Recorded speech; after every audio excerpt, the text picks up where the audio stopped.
Today in the shed, we're going to pretend we're at Luna Park because this is a roller coaster.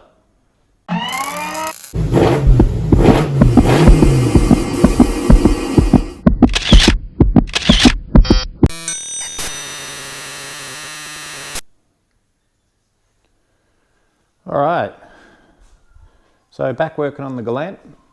In the last video, I put the shell doors deck lid into high build primer,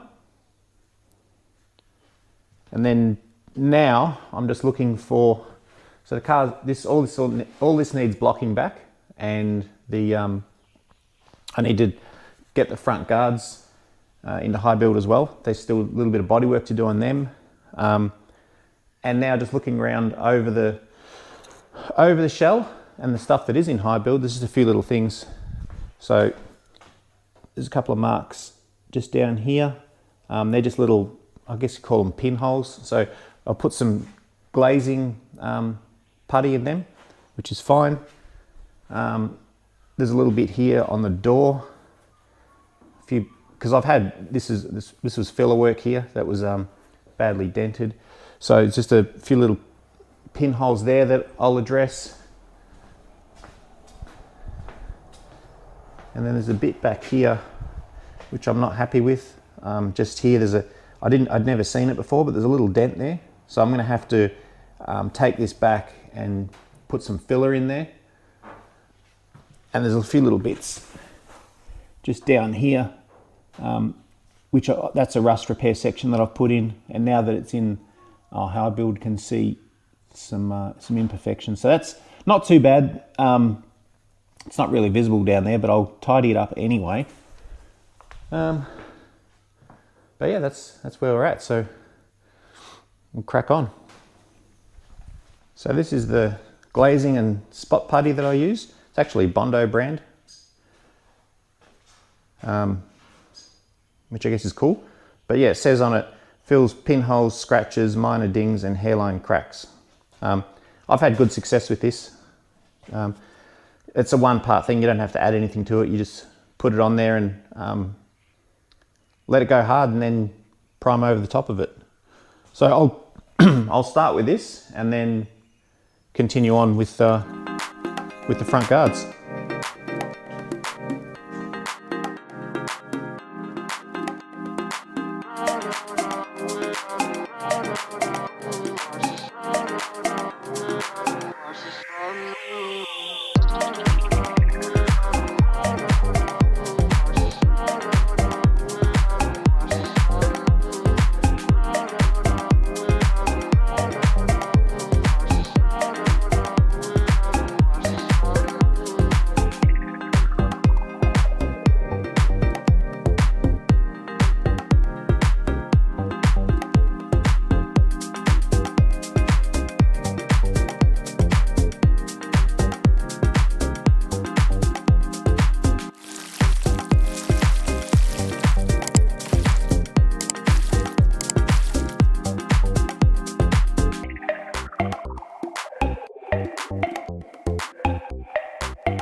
Not having the best time of it.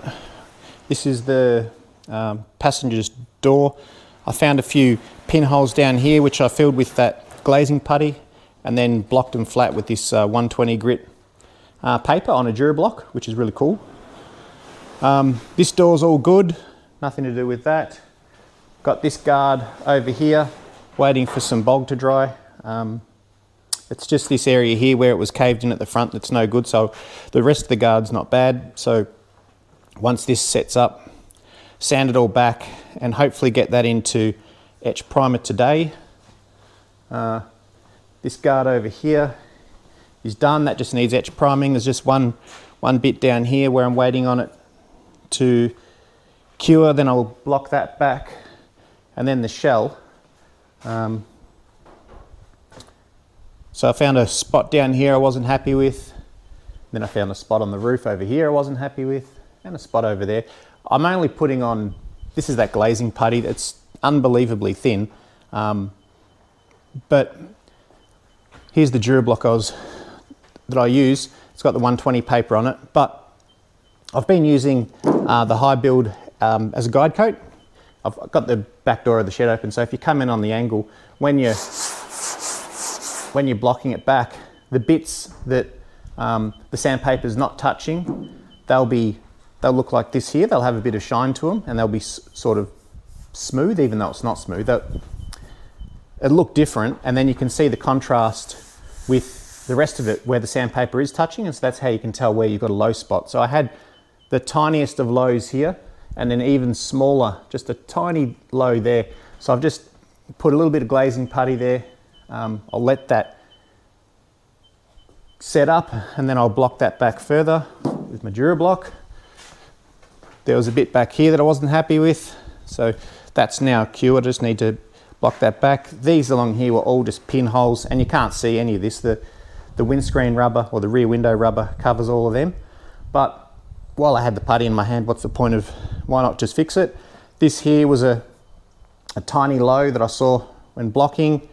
And then there's quite the conglomeration of putty down there, and then I just discovered this on the roof here. Same thing, looking at it in the light, and I could see where I'd blocked. You could see just marks, and I did a little bit of body work up here, so there is some filler, but yeah, not ideal. Hopefully I can fix it with this round of spot putty. I guess the drastic solution, if I can't get it now, is to take the high build off the roof and to have another go at doing a full bodywork job on it. Hopefully it doesn't come to that, because that wouldn't be ideal. But anyway, it is coming along. Yeah, I guess just need to soldier on through it. This, unfortunately, is the reality of vehicle restorations or bodywork. It can look great, and you can think you're sort of at a point where you are. Pros probably don't suffer from this, but I certainly do. You think you're at a point, and then further along you discover that it wasn't as good as you thought. But like I said before, once you've got paint on it, you can't fix it. So you might as well take the time and be patient.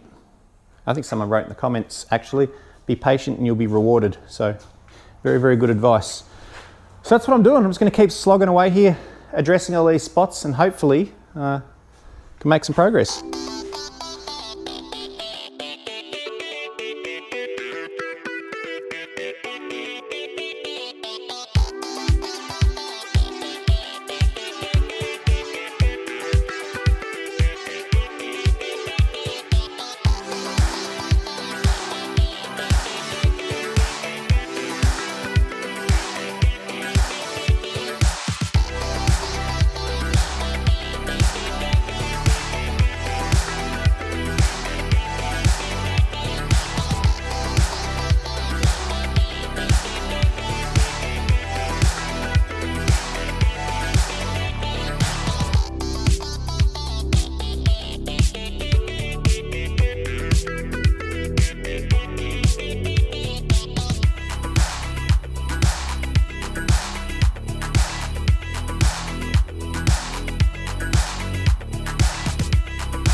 All right, so I've blocked most of the shell back with 120 grit on the DuraBlock, and it's good. It's getting flatter. I keep finding bits that I'm not happy with. Found 2 more just now, but they're so minor. It's just using the high build as a guide coat. Just as you rub along, you can see the low spots, and so just building them up. I'll let that dry. There's one left on the roof there that needs to dry. There's one on the guard over there that's drying, but making good progress. Feeling pretty good about it. So yeah, just let that stuff dry off and back to sanding.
Well, that was an ordeal. I've blocked the whole shell back with 120 grit, and yeah, it's flat. So the plan now is I need to block the doors. I haven't done them yet. Block the doors back, then I'll give the front guards and the valance a coat of high build, and then I'll give everything else another coat of high build. So because I've blocked it with 120, the next layer of high build will lay out flatter than this layer, hopefully.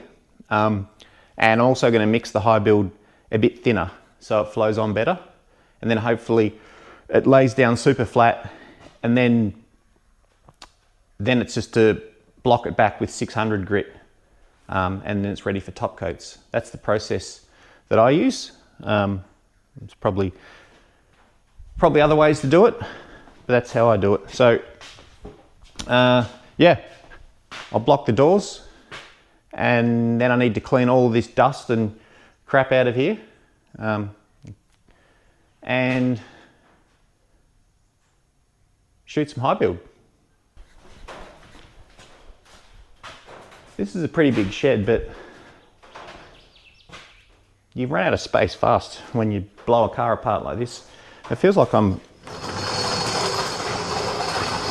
forever moving things around, trying to make space. And I haven't got enough of these panel stands either. Not ideal.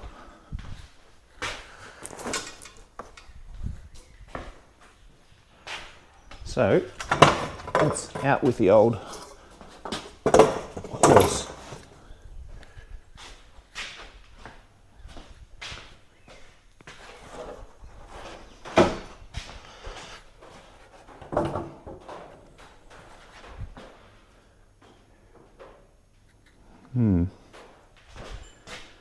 The trouble I've got is the doors, they need high build on both sides. I haven't given the inside of them a coat yet. So I really need to hang them.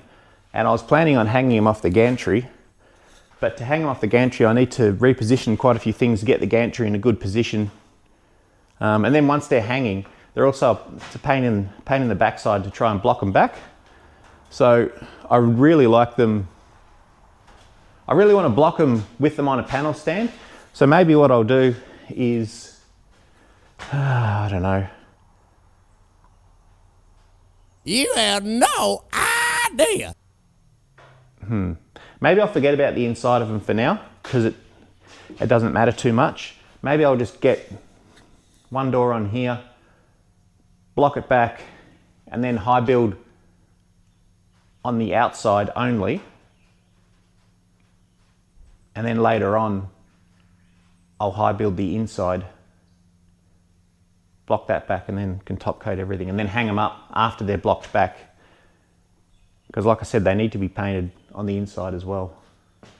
I don't know.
Well, it kicked my butt. This bit here is the bit that's just killing me. It all feels good. It's so minor. There's a low spot. See, this is a high because you can. That's the etch primer there. This is etch primer, and that's just a little low there.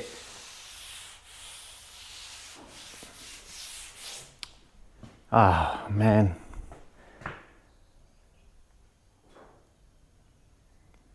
Yeah, it's the worst part of the car for sure. It's the one bit that, no. I'm gonna have to take all this off and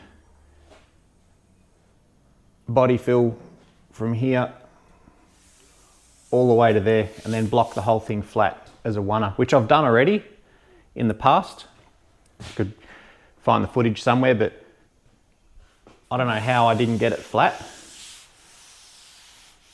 It's not, there's a tiny low here, but geez, it's minor.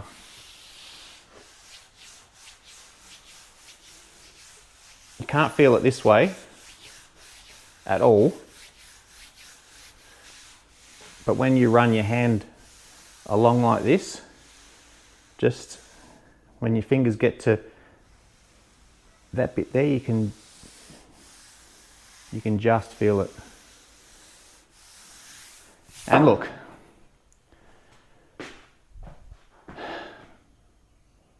no, there's no getting around it. It's got to come off. Do it again. Kind of sucks. The aim for this session in the shed was to get the car into high build for the final time, and the doors, front guards, get all that done for the final time, which would just mean blocking the car back. Then after that, it's going to block it with 320, then 600, and then it's ready to shoot. But we're not there.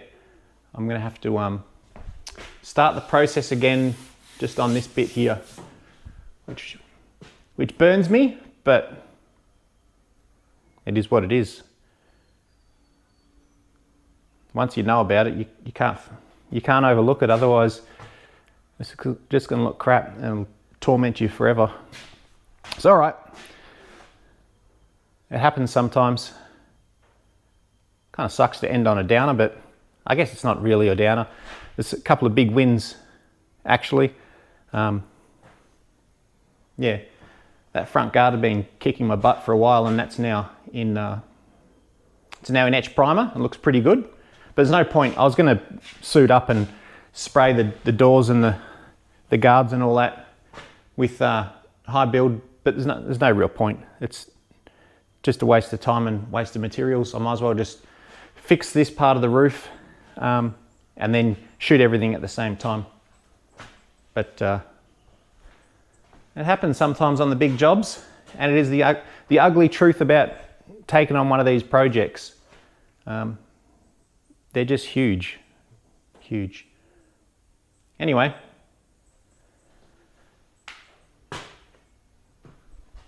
back to it. I'm sure I got some Christmas shopping or something I better get onto. And catch you later.